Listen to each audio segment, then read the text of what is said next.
Okay, today's video is a very interesting one. We're going to be testing the RTX 5090, the new GPU from NVIDIA, against the RTX 4090 in inference performance, or tokens per second on different models. We're going to be testing the DeepSeek R1, the 32 billion model parameter, and the 8 billion. So we're going to see the difference, how fast is one GPU compared to another in terms of performance.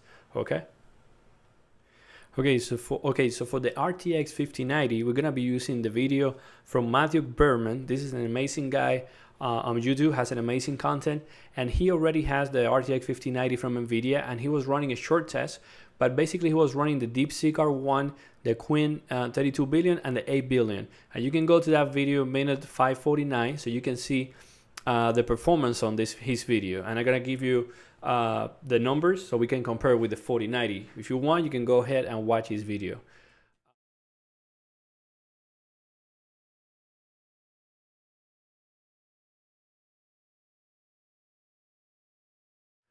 Okay, so here we are. We're gonna start with the 8 billion model. So you can see here, this is exact same model that he has. So this is DeepSeek from Studio Community, R1, Destio Llama, AB, GGUF, and this is the for quantization 4. Okay, so we're gonna load into the model and we're gonna do the same prompt. So write a Tetris game in Python, and let's see the performance on the 4090.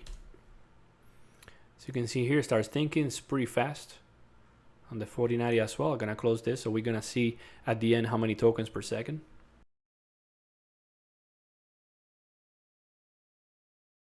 Okay, pretty nice, and we get 83 tokens per second on the RTX 4090. You can see here, this is not another GPU. This is the RTX 4090.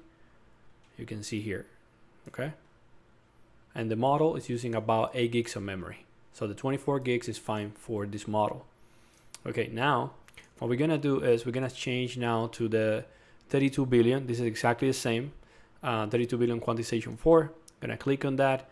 GPU offload, of course, we're gonna make sure that we use all the GPU, and we're not gonna test anything else, even though you can enable flash attention and the model will perform faster, but we're gonna leave it like that, okay? Just gonna do basic stuff. We're gonna load the model.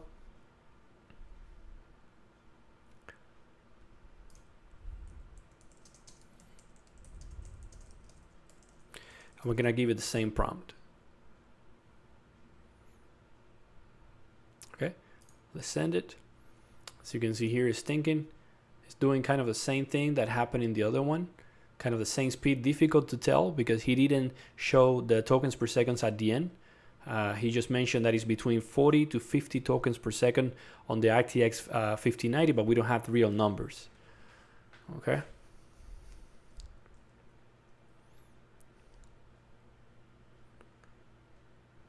So it's pretty decent. It's not a bad output that you're getting, even at 32 billion model parameter. And if you can see here, if we type NVIDIA SMI, we can see that the model is using right now 22 gigs of memory.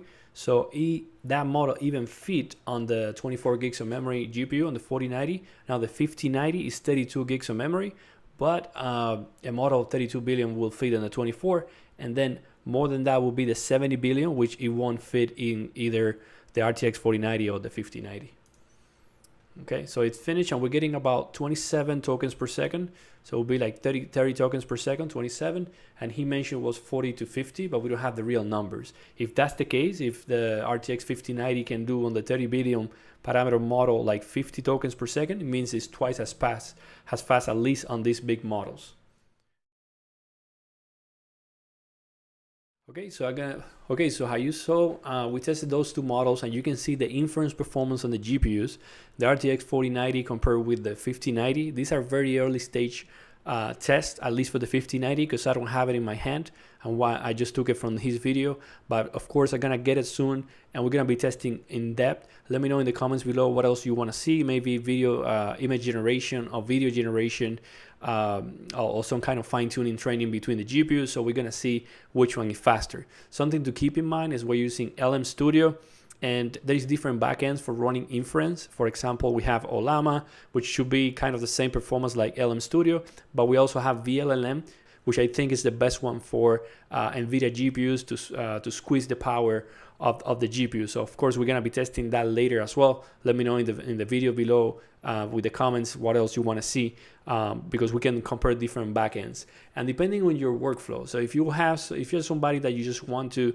ask your model question time to time, you can use one of these software, or maybe you want to develop an app that people can use in your job or local network, and they can use it simultaneously. That can be done as well, but vLLM will be much better for that. And of course, we're gonna go in another videos. I'm gonna go explaining all those use cases and how to improve the inference and so on. Now, if you're interested in buying a computer or looking for a computer for AI or your organization, I'm gonna leave a link below as well for a company that I work for. I'm a DevOps engineer at that company, bisantech.com, and also I'm a sales senior manager over there. If you want to check it out, just go down the link and check all the amazing computers and things that we build and the software that we do and everything. Okay, I hope you enjoyed this video. Keep tuned for more videos like this because we're gonna be comparing a lot of GPUs, and I see you on the next one.